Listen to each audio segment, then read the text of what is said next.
To access the control panel boards, start by taking out these 8 screws securing the upper rear access panel. Remove the upper rear access panel. This gives access to the relay board, the 2 power supply boards, the variable speed board, the power UIB board, and the electronic controller. To access a majority of the oven components, start by taking out these 8 screws securing the lower rear access panel.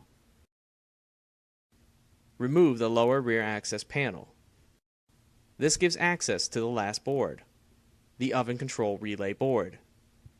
To remove the convection fan motor and element, start by taking out these 4 screws securing the fan cover into place inside the oven. Remove the fan cover. To remove the convection element, start by taking out these 2 screws. Then behind the unit, disconnect the wiring to remove the convection element. To remove the convection fan motor, start by removing the fan blade by taking an open-ended wrench and removing this nut in a counterclockwise motion. Then remove the 2 screws found underneath the fan blade.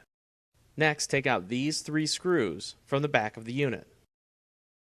Disconnect the wiring, and the fan motor can then be removed. To remove the bake element, start by taking out these 2 screws securing the oven bottom panel in place. Remove the oven bottom panel. Next, take out these 4 screws.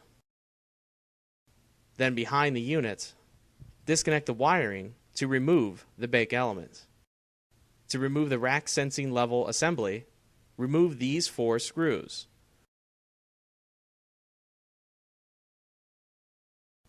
To remove the broil element, start by taking out these 6 screws.